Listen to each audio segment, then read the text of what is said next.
तो चरण सिंह सापरा, मतलब कांग्रेस की वो बीमारी अभी गई नहीं, चुनाव आते ही कुल्हाड़ी ढूंढने लगते हैं कि कहां है वो कुल्हाड़ी, इस पर पैर मारें।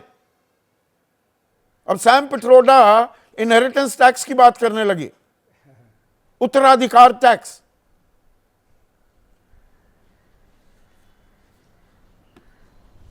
नहीं संदीप जी, ऐसी कोई बात नहीं है। सवाल यह है कि नरेंद्र मोदी जी जो पहले चरण का चुनाव हुआ है ना, उसके बाद में उनको समझ में आ गया कि पहले चरण की 102 सीटों पर जो है वो भारतीय जनता पार्टी बुरी तरह हार रही है।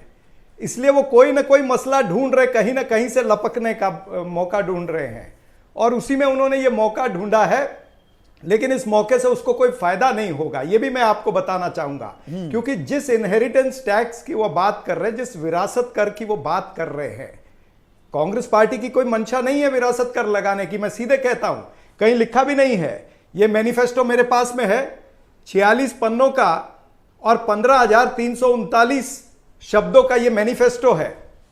आपने भी पढ़ा होगा और हमने भी पढ़ा है। हां, और मैं धन्यवाद करना चाहूंगा आदरणीय प्रधानमंत्री जी का कि उन्होंने हमारे मैनिफेस्टो के खिलाफ बोल बोल के उसको इतना प्रचलित कर दिया है कि बहुत से लोग, जनता पढ़ने लगी है कांग्रेस पार्टी का मैनिफेस्टो। तो मैं साधुवाद देता हूं, उनका धन्यवाद करता हूं। तेलंगाना में राहुल गांधी ने कहा ना कि आर्थिक असमानता दूर करने के लिए रीडिस्ट्रीब्यूशन करेंगे।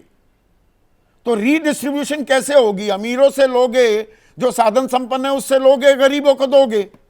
यही तो कह रहे थे राहुल गांधी। और सैम पिट्रोडा तो उनके सबसे करीबियों में से एक हैं, उनके रणनीतिकार हैं, उनके सलाहकार हैं। इस बात को तो डिनाई नहीं कर सकते ना आप। नहीं, मैं आपको विरासत के ऊपर ही पहले क्लेरिफाई कर दूं। ये जो विरासत टैक्स या विरासत कर की बात आप कर रहे हैं, या नरेंद्र मोदी जो दिशा भूल करने का प्रयास कर रहे हैं, 2014 से लेकर के 2019 तक ये नरेंद्र मोदी जी की सरकार है, जो पहले भी इन्होंने इस तरह की बातें की है। ये देखिए, जयंत सिन्हा जी का, जब वो minister of state for finance थे, उनका ये स्टेटमेंट है कि इनहेरिटेंस टैक्स इस देश में आना चाहिए। उसी को सपोर्ट किसने किया? अमित मालविया ने उसको सपोर्ट किया है। इसके बाद में 2017 में फिर एक इसी तरह की सरकारी विज्ञप्ति आती है और उनकी न्यूज आती है कि इनहेरिटेंस टैक्स जो है इस देश में लागू हो सकता है, ऐसे मोदी सरकार देख रही है। उसके बाद अरुण कुमार जेटली जी, जो आज हमारे बीच में नहीं है, लेकिन 2018 में इन्होंने खुद कहा कि इनहेरिटेंस टैक्स से हॉस्पिटल्स को और जो शिक्षण संस्थाएं हैं उनको काफी सारा पैसा मिलता है, उनको चलाने में सहूलत मिलती है, ये आना चाहिए। और ये एक चैनल का खबर है 2019 की, जो कह रहा है कि निर्मला सीतारमन भी इस इनहेरिटेंस टैक्स को लाना चाहती है। ये गोदी मीडिया का ही है, जो नरेंद्र मोदी मतलब सैम पिट्रोडा ठीक बोल रहे थे ना, तो आप बैकफुट पर क्यों आ रहे हैं? जी वो कांग्रेस में कोई पोजीशन नहीं, ओवरसीज कांग्रेस के अध्यक्ष है ना, मैनिफेस्टो बनाने में आपका नहीं, कोई बैकफुट, उसमें उनकी भूमिका होती है ना। संदीप जी, कोई बैकफुट पर नहीं, हम कोई बैकफुट पर नहीं आ रहे, हम सच्चाई पर हैं। अगर हमारे मैनिफेस्टो में इनहेरिटेंस टैक्स का उल्लेख नहीं है, अगर इसमें कोई मंगलसूत्र का उल्लेख नहीं है, तो नहीं है, हम इसके ऊपर है। लेकिन देश के प्रधानमंत्री आजकल किस में लगे हुए हैं? वो इसी में लगे हैं, मटन, मछली, मुसलमान, ये तमाम सारी चीजों में, 10 बच्चों वाले, ये तमाम सारे उल्लेख करने में लगे हुए हैं। रीडिस्ट्रीब्यूशन कैसे होगी? उनसे वो ध्यान भटकाना, पैसा कहां से लाएंगे? पैसे की तो बात है ना।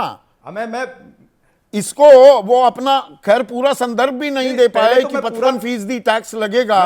वो अमेरिका में 50 में से 6 राज्यों में ही इनहेरिटेंस टैक्स लगता है, वो भी 2% से 16%।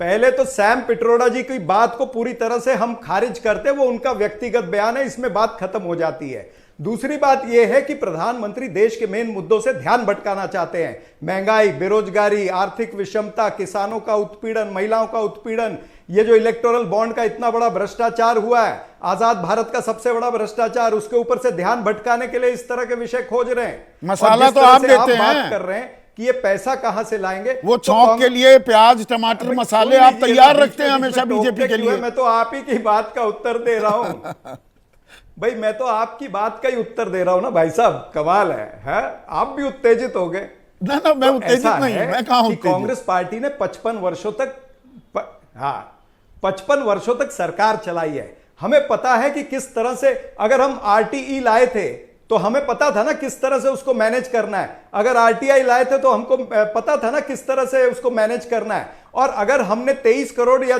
25 करोड़ जनता को गरीबी रेखा से ऊपर लाया था तो हमने किसी की जेब में से चोरी करके या पॉकेट मार के तो नहीं लाया था ना।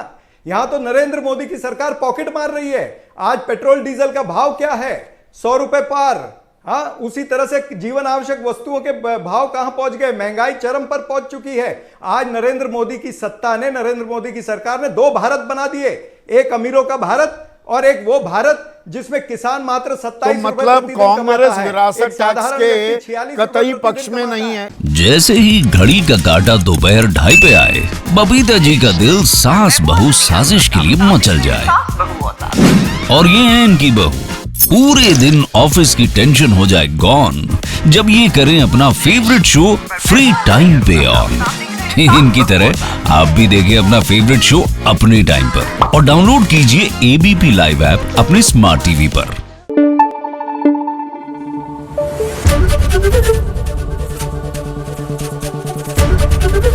एबीपी न्यूज आपको रखे आगे।